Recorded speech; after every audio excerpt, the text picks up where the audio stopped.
યાત્રાધામ અંબાજીમાં દિવાળી અને નવા વર્ષના વેકેશનના કારણે ભક્તોની ભારે ભીડ ઉમટી પડી છે। આજે દેવ દિવાળીના દિવસે મંદિર પરિસર ભક્તોથી ઉભરાઈ ગયો છે। શક્તિદ્વારથી મંદિર સુધી દર્શનાર્થીઓની લાંબી કતારો જોવા મળી રહી છે। અનેક ભક્તો માતાજીના દર્શન કરવા પગપાળા ચાલીને પણ પહોંચ્યા છે। મંદિરના શિખર પર અનેક ધજાઓ ચડાવવામાં આવી છે। અંબાજી ધામ પૂનમના દિવસે નહીં પણ 24 આખા 12 મહિના બધા આવે છે લોકો દર્શન કરવા। બધી જ પૂનમમાં બધા જ લોકો આવે છે। તમે આવો, માતાજીના પાવન દર્શન તૃપ્ત કરો અને તમારી જિંદગી બહુ સફળ રહે।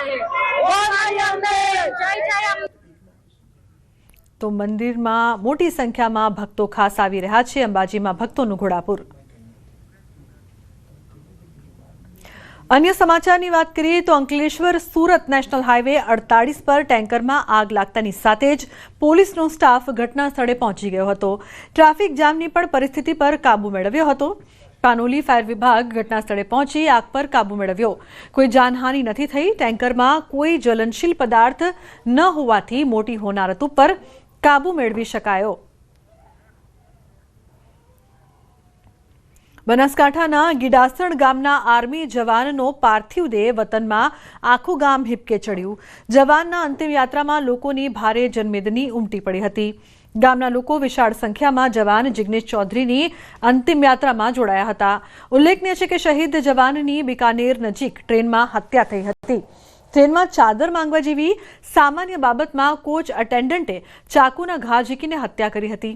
ત્યારે શહીદના પરિવારજનો અને ગ્રામજનોએ હત્યારાને ફાંસીની સજા આપવા સરકાર પાસે માંગ કરી છે।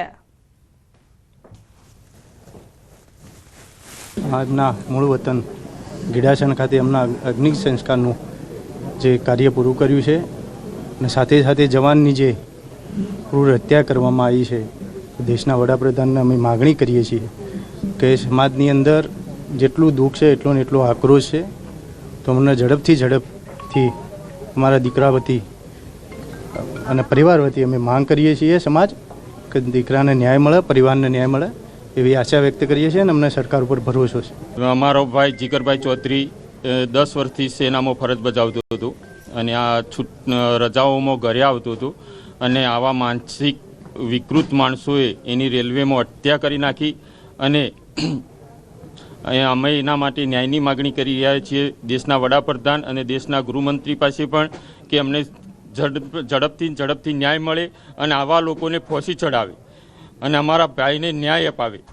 અને હું મારા રાજ્યના મુખ્યમંત્રી અને ગૃહમંત્રીને પણ એક વિનંતી કરું છું કે અમને ન્યાય અપાવે।